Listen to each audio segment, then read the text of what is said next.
Hablar desde un punto de vista científico en relación al origen de la vida resultaría un poco extenso por la inmensa información que esto representa, desde las expectativas académicas. No obstante, nos centraremos en el origen de la vida en nuestro planeta, ya que eso es lo que nos atañe en este momento. En el libro La Tierra, el Universo y la Conquista del Espacio, de Ediciones Altea, se puede leer lo siguiente. Los astrónomos coinciden de que el Sol nació de la concentración de una gigantesca nube de gas y de polvo, hace unos 4.600 millones de años. Cuanto más se contraía esa materia, más aumentaba la presión en el centro de la nube. El resultado fue una enorme elevación de temperatura hasta 12 millones de grados. Ahora bien, a esa temperatura, algunos átomos se adhieren unos a otros hasta no ser más que uno. Se dice que se fusionan. El hidrógeno se transformó así en helio, y esa transformación provocó un enorme desprendimiento de energía. Y así fue como se puso a brillar una estrella. Había nacido el Sol. La esfera de materia que al principio recubría al Sol y que estaba en rotación, se aplanó por efecto de fuerza centrífuga, y adoptó la fuerza de un disco.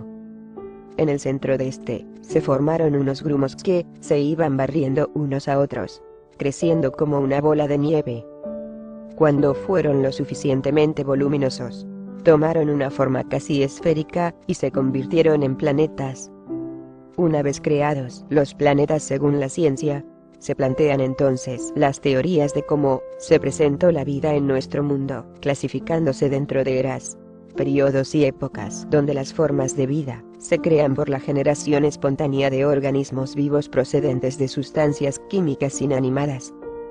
No se sabe con exactitud cómo fueron las principales células que se formaron en los océanos primitivos, aunque los microfósiles con más antigüedad que se han descubierto son parecidos a los microorganismos de la actualidad llamados cianobacterias, y son los seres vivos más sencillos que conocemos. Se supone que de un grupo similar a este es de donde procedemos. La vida se origina en la era precámbrica con organismos unicelulares, considerando que los heterótrofos fueron los primeros seres con vida, no eran capaces de elaborar su alimento y comían sustancias orgánicas del ambiente. Los primeros organismos se asimilaban a las bacterias y se alimentaban por medio de un proceso al que se le conoce como fermentación, en el cual se obtiene como producto de desecho el dióxido de carbono. De esta manera el gas fue tan abundante en la Tierra que muchos organismos se intoxicaron y murieron, sobreviviendo los que se alimentaban de él, y así surgieron los organismos autótrofos. Como los heterótrofos y los autótrofos se complementan, pues los fotosintéticos producen alimento y oxígeno para los heterótrofos, y estos liberan dióxido de carbono para los autótrofos. Hasta la fecha predominan estos dos tipos de seres vivos. En la era precámbrica evolucionaron los primeros organismos pluricelulares. Todos fueron marinos de muchas formas y con cuerpos blandos, predominando aquellos con forma de gusano. En la era paleozoica surgieron animales marinos cubiertos por conchas o placas, después vinieron los vertebrados marinos e insectos, surgieron las plantas, luego los animales, las plantas comenzaron a diversificarse formando selvas, bosques y otros tipos de comunidades vegetales. Surgieron los anfibios y de estos evolucionaron los reptiles. La era mesozoica fue la edad de los reptiles, de quienes también evolucionaron las aves. En esta era reinaron sobre la tierra los extintos dinosaurios, surgieron las plantas con flores y al final comenzaron a surgir los mamíferos. Era cenozoica, es donde predominan los mamíferos, evolucionaron plantas y animales muy parecidos a los actuales, es en esta era donde evoluciona el ser humano y desarrolla su cultura, siendo nosotros la última etapa hasta el momento de la citada evolución, donde el ser humano actual pertenece a la especie Homo sapiens, quien al igual que el resto de las especies es el resultado de un proceso evolutivo. Por medio del rastro fósil, que consiste principalmente de cráneos, se puede determinar con diversos procedimientos su antigüedad. En 1925 R.A. Dart descubre en la Gruta Town del África Meridional un fósil con características humanas al que llamaron Australopithecus afarensis. Tiempo después en Olduvai, Tanzania, Luis y María Leakey descubren un cráneo casi completo de Australopithecus. En 1891 en el este de Java, Eugenio Dubois descubrió los restos de lo que llamó Pithecanthropus erectus, posteriormente, se le llamó Homo erectus, calculándose en los restos una antigüedad de 830.000 años.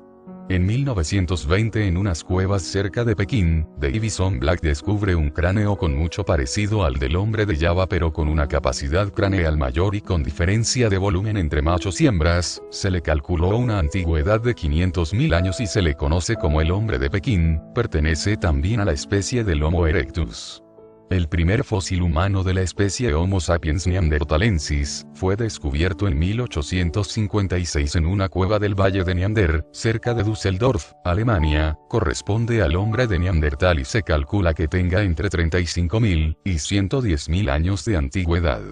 Otros fósiles importantes son los descubiertos en el año de 1868 en las grutas de Cro-Magnon. Estos restos pertenecen ya al Homo sapiens, el hombre de la actualidad, y se le calcula una antigüedad de 45.000 años. En las instituciones educativas, se muestra a la evolución no como teorías ni conceptos, sino como hechos, realizados más que nada a base de la imaginación del hombre que pretende darle sentido científico a un mundo que no muestra realmente evidencias de evolución tal como la plantean. A los niños, desde temprana edad, se les enseña que el hombre viene del mono. Sin embargo, no hay registros claros de los antepasados de los antropoides. Tampoco te dicen que no solo el mono tiene similitud de ADN con nosotros, también la rata y el burro son similares a nosotros. Otro ejemplo es el hecho de que no exista tampoco ningún registro fósil de alguna jirafa cuyo cuello sea de 2/3 partes, o 3/4 partes de largo en comparación con la altura actual. Existen tantas variaciones físicas dentro del género humano que es ridículo aceptar dichas teorías de hombre mono tal como se exponen. Haciendo uso de la simple lógica, podemos desechar muchas teorías científicas que se enseñan como un hecho, aunque no lo puedan comprobar. Freud, en su libro Ice, dijo que no hay prueba de que el hombre de Neandertal fuera inferior a nosotros. Hoy se sabe que la apariencia que se le creó fue en base a un fósil de una persona que se malformó por una enfermedad. Al paso del tiempo, se han encontrado más fósiles de Neandertal que demuestran no ser muy diferentes de nosotros. En la búsqueda del eslabón perdido entre el mono y el hombre, se presentó un fraude que por décadas fue aceptado, sin mayores cuestionamientos ni análisis. El famoso hombre de Piltdown. La historia de este engaño comenzó, y se basó en un cráneo parcial, un diente suelto, y una mandíbula con dientes, descubiertos en Inglaterra en 1912. En Piltdown, un pueblo de Sussex.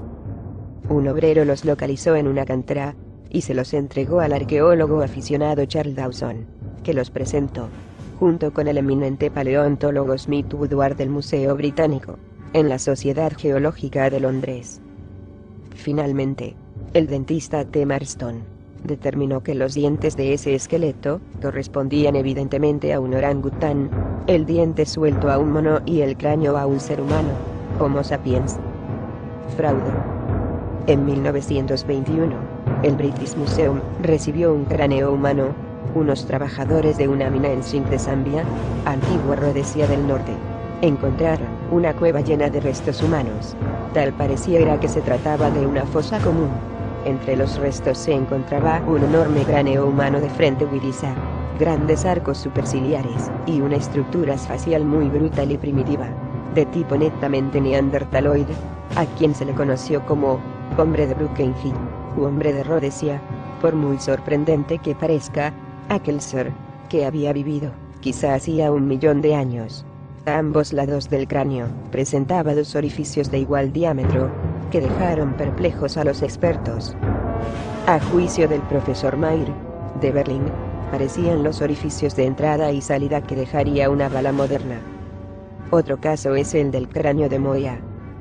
Se trata de un ejemplar de Cro-Magnon que vivió en aquella zona hace unos 10.000 años, y que murió a una edad muy avanzada para la época, 60 años. Al parecer, Se hallaba aquejado de diversas enfermedades tales como artrosis reumática y osteoporosis generalizada. Lo también sorprendente es el orificio que presenta en el centro del hueso frontal del cráneo. Las explicaciones que se dan al respecto van desde una herida por una piedra hasta la de una bala, según especialistas. ¿Quién disparaba armas hace 10.000 años?